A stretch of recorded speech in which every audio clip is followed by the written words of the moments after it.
Ok, bonjour. Ben voilà, en fait, je voulais vous faire part d'une petite étude que j'ai faite il y a quelques années suite à une discussion avec une amie qui, elle, a fait une étude sur l'arbre de vie et j'avais participé à son partage, à cet enseignement, voilà. Et bon, du coup, quelques temps après, on avait discuté et on parlait du fruit et que ça serait intéressant de faire une étude sur le fruit. Donc, elle l'a peut-être faite de son côté, mais moi, de mon côté, je voulais le faire.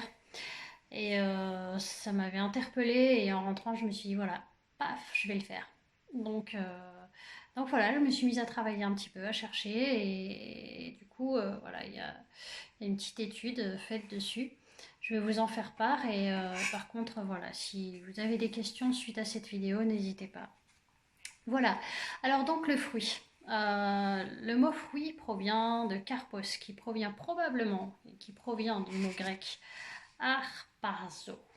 Donc voilà, après je ne connais pas plus, je ne vais pas pouvoir vous donner plus. Je n'ai pas précisé ni recherché cette profondeur du mot étymologique.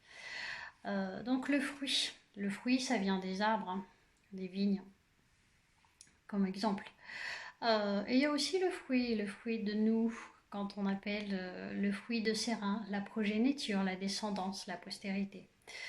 Euh, L'origine est il vient et en effet le résultat de tout ça, il y a plusieurs étapes. Il y a aussi donc pour ça donc le fruit.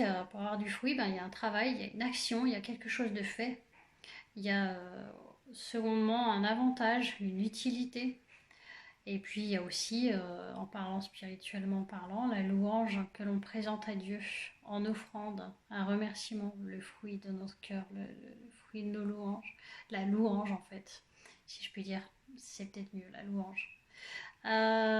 Et puis aussi, en général, on parle récolter le fruit, moissonner la récolte. Euh, et c'est aussi ce qu'on fait sur Terre, on prépare notre récolte éternelle. Voilà. Donc, je vais parler un peu du fruit, de la récolte, de sa production, de sa descendance. Donc voilà.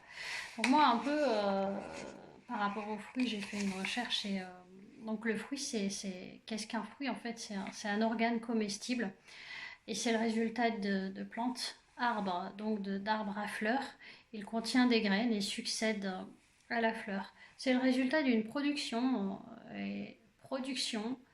de la patience et de la maturation. Trois mots très intéressants que l'on retrouve chez nous aussi en tant qu'être humain et même spirituellement. Et, euh, et voilà. Et du coup, bah, vous connaissez les différents fruits, hein, les aubergines, les concombres, les tomates, etc. Donc voilà, voilà. Donc on va passer un peu sur comme nous là. Nous aussi, on a un peu des fruits. On est les fruits de l'amour de nos parents. On a aussi de quoi porter du fruit. C'est étrange, non, comme le fruit. Le fruit, un cycle qui recommence avec ses graines et hop, on le replante et les graines et ça refait un fruit. Bien sûr, il y a tout un processus, etc. avant qu'il devienne un fruit, mais voilà, il y a la production, la patience et la maturation.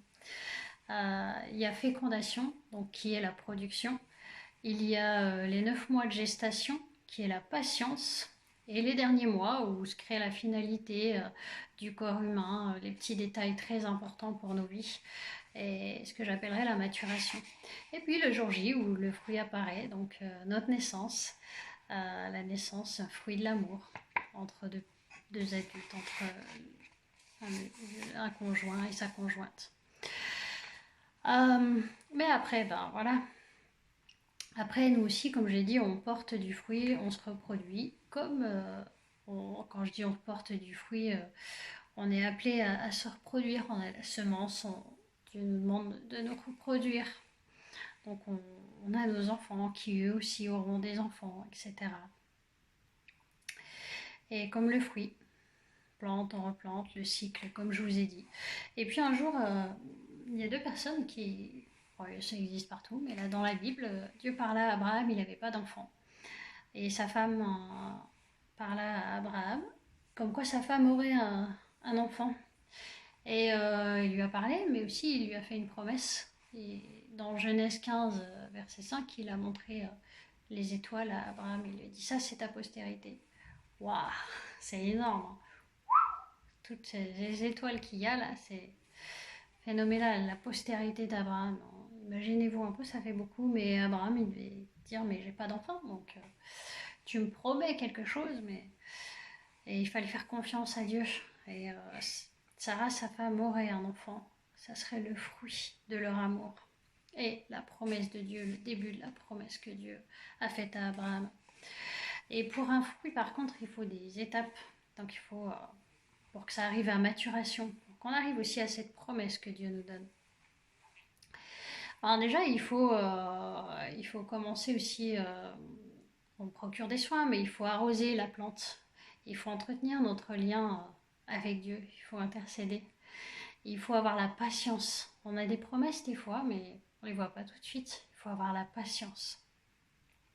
Il faut veiller au bon climat et à ce que la graine soit plantée dans le bon sol, dans la bonne terre. C'est un peu pareil hein, avec nous. Il faut veiller à notre relation avec Dieu. Il faut veiller à ce qu'on est bien ancré en Dieu et à entretenir ça, comme arroser, entretenir cette relation. Il faut surveiller aussi à ce que ça se pose bien, donc il faut regarder comment est l'évolution et croire en cette promesse qui nous est donnée comme le fruit qui arrive à maturation. Et il faut veiller à ce qu'il n'y ait pas de parasites, il faut veiller à ce qu'il n'y ait pas vraiment des choses qui viennent nous embêter, qui viennent... un parasite en fait, tout simplement, contredire et nous mettre à terre, quoi, et faire en sorte que le fruit n'apparaisse pas. Il faut veiller à ça, veillons. Et puis une fois quand le fruit arrive, une fois qu'on a pris toutes ces étapes en considération, qui sont importantes, on a la cueillette du fruit, on a le résultat, on a la promesse qui nous est donnée. Voilà.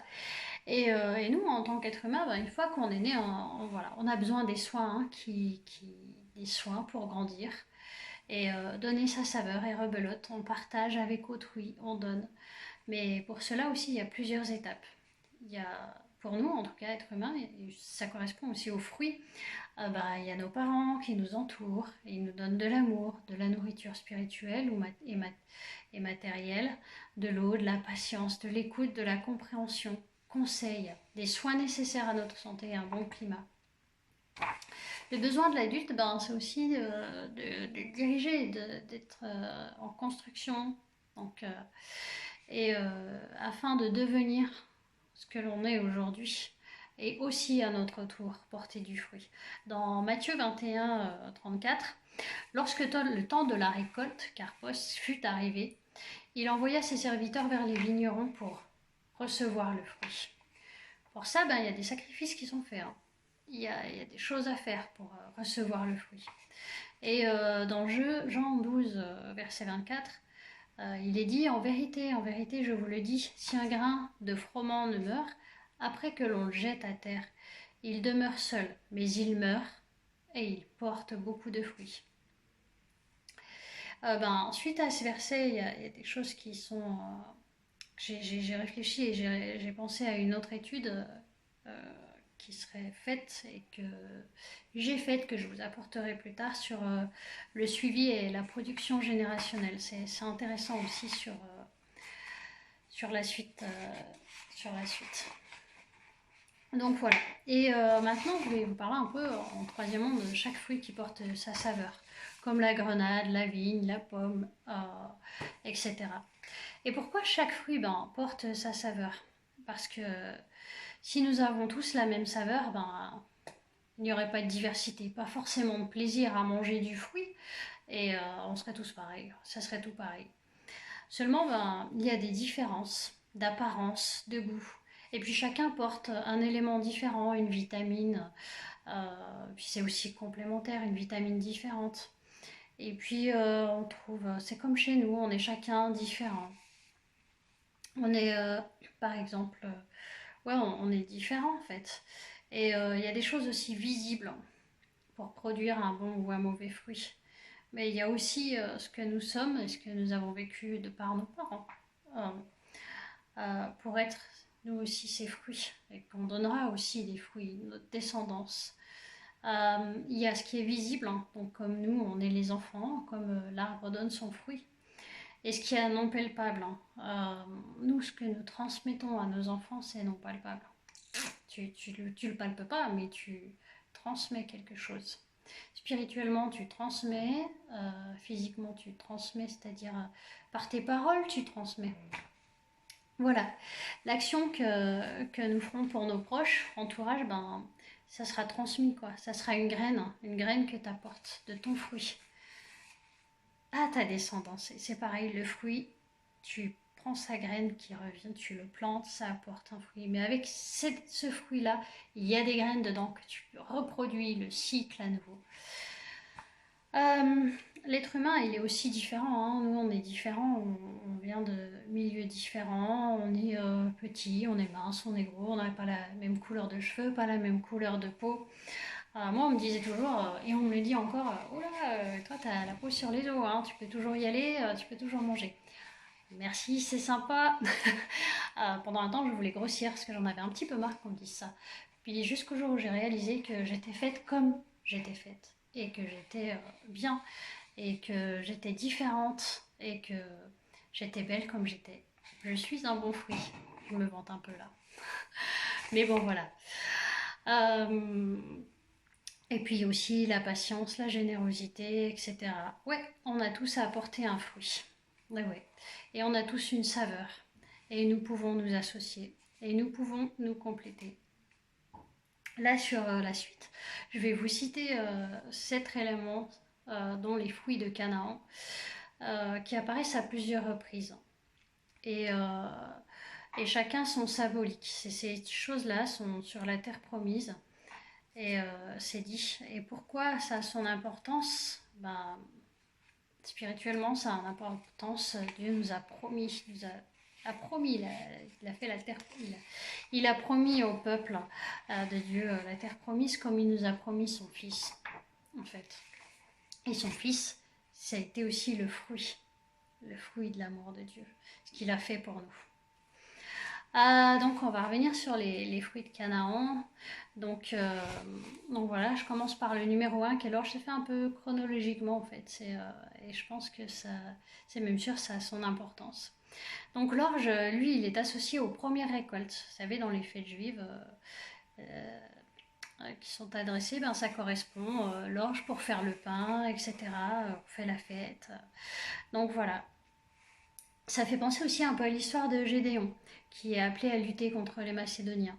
Dans Juge, Dieu l'a appelé aussi à être héros, un vaillant héros, et dans Juge 7, verset 13, chapitre 7, verset 13, il est dit « Gédéon arriva, et voici un homme racontait à son camarade un songe. Il disait « J'ai eu un songe, et voici un gâteau de pain d'orge roulé dans le camp de Madian. Il est venu heurter jusqu'à la tente, et il est tombé. Il a retourné sans dessus-dessous et a renversé. » Étrange, non? Son camarade lui dit « Ce n'est pas autre que l'épée de Gédéon, fils de Jonas. Hors d'Israël, Dieu a livré ses mains, Madian et le camp. » Le premier signe de Dieu prévient et parle par un songe. Le tout premier avertissement, c'était le tout premier avertissement. Mais c'était un pain d'orge. C'est interrogeant quand même, on s'interroge quoi. Donc voilà, en tout cas, pour dire que la première récolte, et en même temps que je vous parle, je me dis c'est un premier avertissement quand on voit ça. La première récolte, un premier avertissement. Et c'est la fête des prémices. La fête des prémices. Je parle bien des prémices. Donc l'orge est associée à la fête des prémices, aux premières fêtes juives. Et là, le premier songe, le premier avertissement pour ce peuple là où Gédéon va combattre au nom de Dieu. Donc voilà. Et il faut savoir que l'orge a aussi ses vertus. Je ne l'ai pas là sous les yeux. Je l'ai mis, je vous le redirai après. Si je le retrouve, je reviendrai en arrière. C'est pas là. Voilà. Ensuite, il y a le froment. C'est un blé. Lui, on l'associe à la moisson.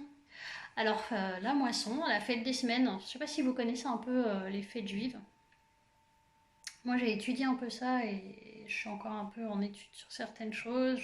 Voilà. Donc, la fête des semaines. Donc ça correspond à ça. Ça s'associe à la moisson, le froment. Par exemple, un mois après la première fête, la pluie qui a amené la maturité à la Pentecôte. Dans Matthieu 8, verset 11, Or je vous déclare que plusieurs viendront de l'Orient et de l'Occident et seront à table avec Abraham, Isaac et Jacob, dans le royaume des cieux. Moisson. Acte 2, verset 41, Ceux qui acceptèrent la parole furent baptisés en ce jour. Le nombre des disciples augmenta de 3000 âmes. Résultat, moisson, transmission, digne d'un bon fruit. Dieu assemble et unit. Et il faut savoir aussi que le froment, donc je vais vous parler de chaque vertu de fruit, des fruits. Donc j'avais envie de vous en parler parce que ça correspond aussi à ces symboliques du fruit. On parle de l'associer à la moisson. Le froment, lui, renforce les défenses immunitaires. Il les renforce par la vitamine E. Et il renferme tous les antioxydants. C'est une fibre alimentaire, etc., transit intestinal.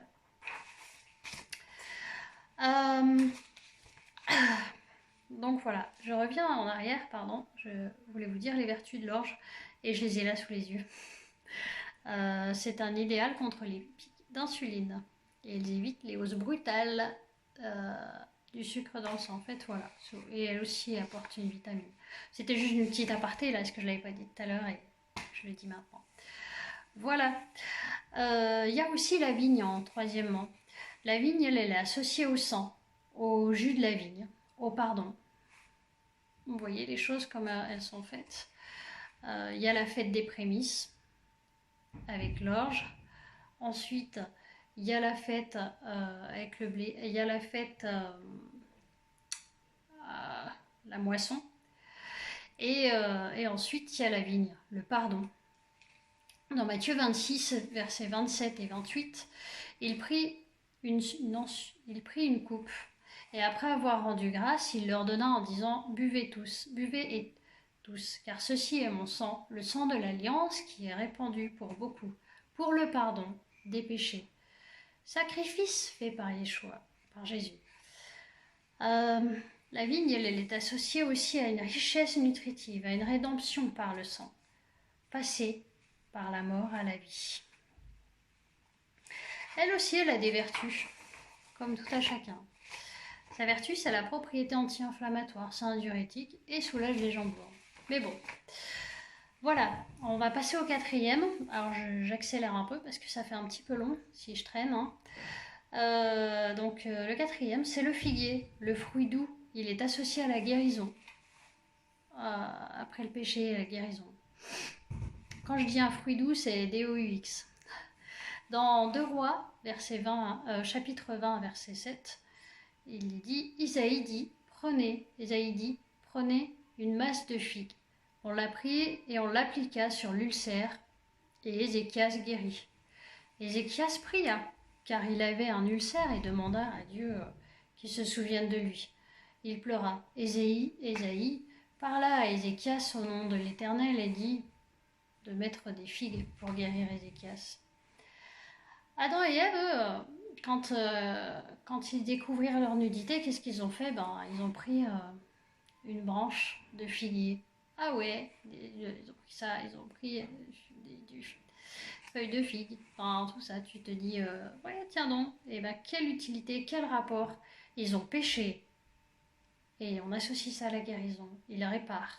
Ils utilisent le figuier. Oui, en fait, chaque chose a son importance dans la Bible. Chaque chose. Faut savoir que, je ne veux pas vous dire ça à chaque fois, faut savoir, je le dis souvent, et les vertus du figuier, ça améliore la circulation sanguine, donc pour ça vous prenez des tisanes, c'est parfait. Ça lutte contre les hémorroïdes, et ça fait disparaître certains éléments comme la verrue ou le corps. Voilà, on passe à la grenade, qui elle est associée à la pureté. Qu'on joint dans le temple, les vêtements des sacrificateurs portaient des grenades. Ah ouais. Est-ce que vous le saviez ça? Vous saviez que ça portait des grenades? Vous l'avez certainement entendu, mais peut-être oublié. Moi, je l'avais oublié. Et en fait, dans Exode 28 au verset 33, ils le disent, tu mettras autour de la bordure, en bas, des grenades de couleur bleue, pourpre et cramoisie, entremêlées de clochettes d'or. Au verset 34, c'est précisé, une clochette d'or, une grenade, une clochette d'or, une grenade, sur toute la bordure de la robe. La grenade, c'est aussi le symbole de la fertilité, de la fécondité. Donc voilà, mais c'est la pureté. Elle aussi, elle a des vertus, la grenade. Je vais vous en faire part si j'arrive à trouver la bonne feuille. Apparemment, j'ai un petit peu de mal. Ok. Donc, on va la trouver, la bonne feuille. Voilà. La grenade, elle a ses vertus. Qui est lutter un peu contre les maladies cardiovasculaires, la démence, la réaction inflammatoire excessive et contre le cancer. Elle est anti-inflammatoire, contre les arthrites. Voilà. Après, son jus est procédé comme fermeté et thérapeutique. Il y a aussi l'olivier. Donc lui, il est associé au Saint-Esprit. Et oui, dans Zacharie 4, verset 3 à 6, y compris. Et il y avait là 2 oliviers, l'un à droite, 2 vases, et de l'autre, l'un à droite du vase, et de l'autre à gauche. En reprenant la parole, je dis à l'ange qui me parlait, que signifient ces choses, mon Seigneur? L'ange qui me parlait répondit, ne sais-tu pas ce que signifient ces choses? Je dis, non, mon Seigneur. Alors il reprit et me dit, c'est ici la parole que l'Éternel adresse à Zorobabel. Ce n'est ni par force ni par puissance, mais par mon esprit, dit l'Éternel des armées. Par mon esprit. C'est interpellant, hein? Et au début du chapitre, on parle aussi des lampes à huile, bien sûr, normalement. Alors, quand on met l'huile dans la lampe, le résultat, on voit quoi? La flamme. Eh bien, c'est quand même intéressant parce que le Saint-Esprit, c'est pareil, ça se voit pas. Ça se voit pas. Enfin, voilà, mais le résultat, il est là. Le résultat, c'est son action qui a été faite.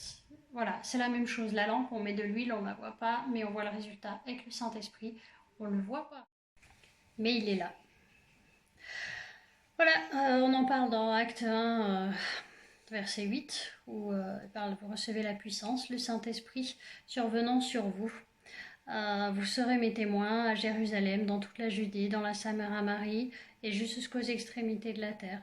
Il parle de recevoir aussi le Saint-Esprit et d'être ses témoins. On transmet, on partage aussi l'héritage qui nous est donné. On partage le fruit, on communique notre saveur. Savoir que les vertus aussi, on va passer sur les vertus de l'olivier, qui est celle qui est un fébrifuge en fait. Ça efface pas, ça baisse la fièvre. Ça lutte aussi contre les maladies cardiovasculaires et ça favorise aussi l'évacuation de la bile. Ensuite, on va passer sur le miel, qui est doux. Le miel représente, et c'est associé à la parole de Dieu.